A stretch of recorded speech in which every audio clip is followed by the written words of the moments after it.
Kharij, one of the finest works from Mrinal Sen's rich oeuvre, is where the socialist ideologies of his youth meet the chamber drama politics of his later filmography. Palan is one of those characters in the history of Indian cinema whom we see for few minutes on screen, but whose impact stays on in our hearts far beyond the runtime of the film, perhaps for the entire lifetime. So when director Kaushik Ganguly chooses an extension of Kharij to be his tribute to Sen in his birth centenary, the expectations go high automatically. You see, Kaushik is anyway the only voice from Bengali cinema who rises over the routine mediocrity without compromising the accessibility for his audience. Thanks to our friend Orithro, we had an opportunity to watch Palan, the new film by Kaushik Ganguly, in its press screening, the film that happens to be Ganguly's tribute to the legendary Mrinal Sen on his birth centenary.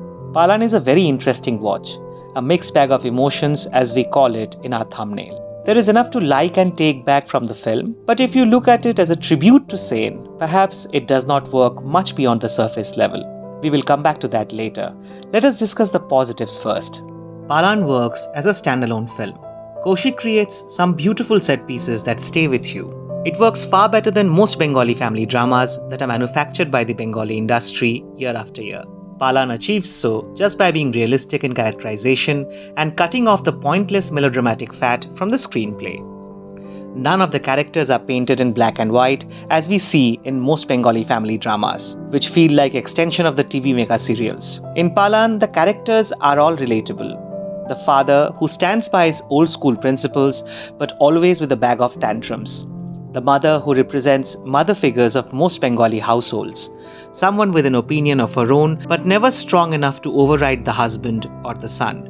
The son and the daughter-in-law responsible enough for the elderly parents but also caring for the comfort of their cocooned existence. And the couple from the neighborhood. Helpful till the point it doesn't affect their stakes but genuinely caring and helpful nevertheless. Conflicting emotions and the pursuit of balance between duty and self-seeking drives all the characters in Palan, reflecting a portrayal of urban living.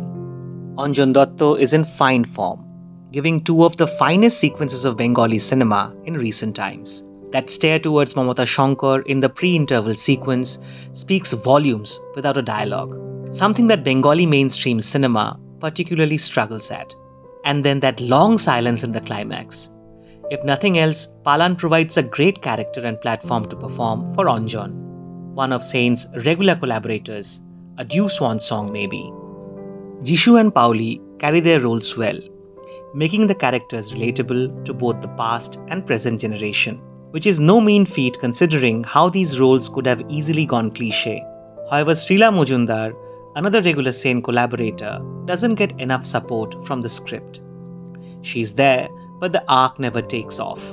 Mamata Sankar complements Dotto well, reminding us of one of the most underrated chemistries of Bengali cinema. Again, that pre-interval stare at each other must be mentioned. Perhaps the most compelling part of Palan for us. A scene to remember for long. But then all that doesn't work for Palan can be extrapolated from the same scene. Are we supposed to carry home a scene of unspoken love between an elderly couple as the most striking aspect of a film that is supposed to be a tribute to Mrinal Sen? Does a family drama work as a homage to Sen who had politics loaded in each frame? When Sen had named Anjan Dutt and Mamata Sankar as Anjan Sen and Mamata Sen in Kharij, it was a political commentary in itself.